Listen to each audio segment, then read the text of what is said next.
So happening today, a family of 41-year-old Virginia mother stabbed to death last month by an illegal immigrant is set to hold a press conference demanding accountability from the Democratic officials they say failed her.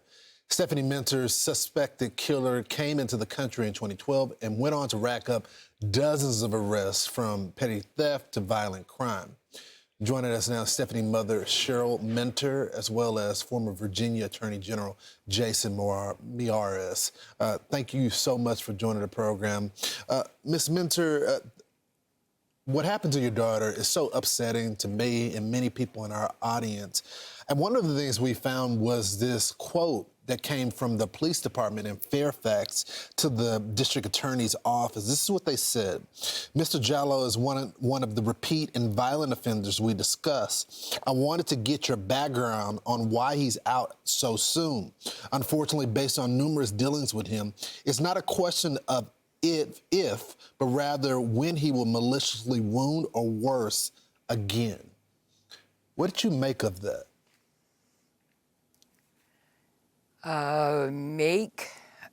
Nobody can, it's unimaginable. I mean,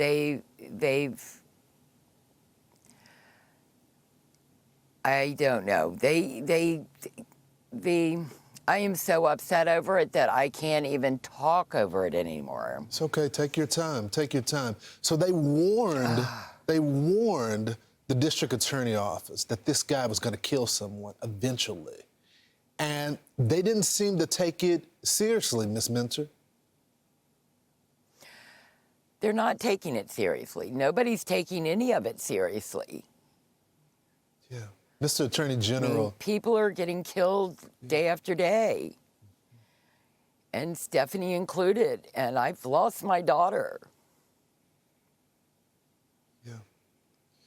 Mr. Attorney General, is this an isolated event, or is this common operating procedure in Fairfax?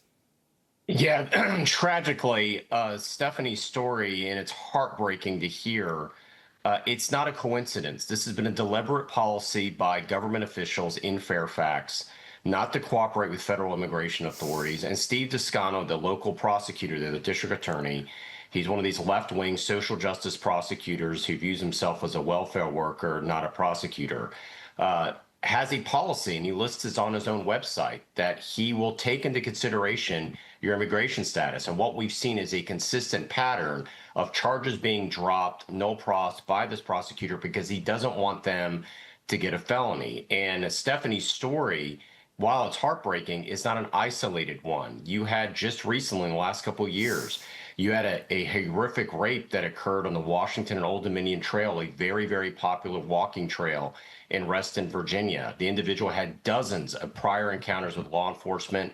He was still on the streets. You had another individual that had been charged with 8 prior felonies. The day he gets released, he's now arrested for murder in Northern Virginia. So you see this over and over again. And the whole problem with this is local prosecutors deciding not to prosecute and drop charges. And then you also have local sheriffs that somebody is arrested, and then rather than notifying federal authorities, they let them just walk free.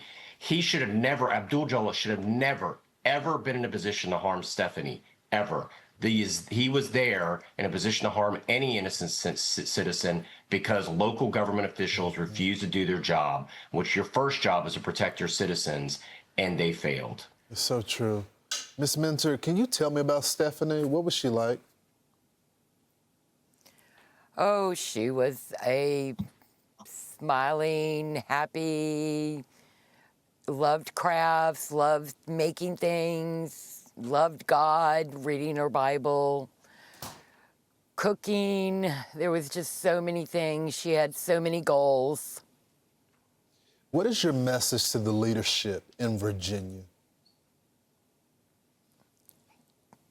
Get it together, people. Start protecting your citizens. Yeah. I mean, they're the ones voting for you. Protect them. So true.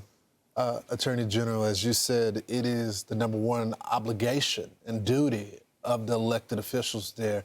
I'm hoping that the moderate, at least they told us that she was a moderate, governor of the Commonwealth, Spanberger, can do something differently. Do you anticipate some changes in laws? Well, the first thing Governor Spanberger did was reverse Governor Youngkin's executive order that required state police to cooperate with federal authorities. And there's actually a bill on her desk right now, House Bill 1441, that by all indications she's about to sign that bill, though to actually ban localities. Right now, it's up to the individual sheriffs and the Commonwealth's attorneys how they want to handle it. It's their discretion. This bill would take away even discretion and banning. So when you have localities like in Bedford, Virginia, and others that actually do cooperate with federal authorities, this would bar it. So actually, she's going to make a bad situation even worse. She did that her first day in office when her first executive order was reversing the common sense policies of Governor Youngkin. She's now going to take a step further and ban local sheriffs that want to cooperate with federal authorities. She wants to turn Virginia entirely into a sanctuary city. It's this criminal first, victim last mindset that is so prevalent in so many different left-wing elected officials. It breaks my heart because you see so many human stories that just nobody should have been in a position to harm innocent citizens. And they care more about the immigration status of illegal immigrants that have broken the law to be here than the individual citizens who want to just live their lives and not look over their shoulder in fear. And there are going to be more Stephanies in the future, I fear, if she signs this bill. Mrs. Minter, how's the rest of the family holding up? I know she was a mother as well, right? Yes, she was. Everybody is getting by day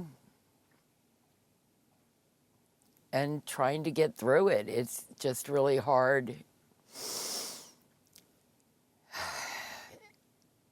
You know, everybody grieves differently, but we're all doing it in our own time, in our own space.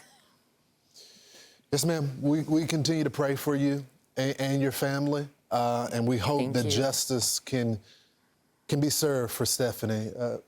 Thank you so much for joining the program, as well as you, Mr. Attorney General. We reached out to Governor Spanberger and the Fairfax County District Attorney's Office for comment, but we didn't get a response. I'm Steve Ducey. I'm Brian Kilmeade. And I'm Ainsley Earhart. And click here to subscribe to the Fox News YouTube page to catch our hottest interviews and most compelling analysis.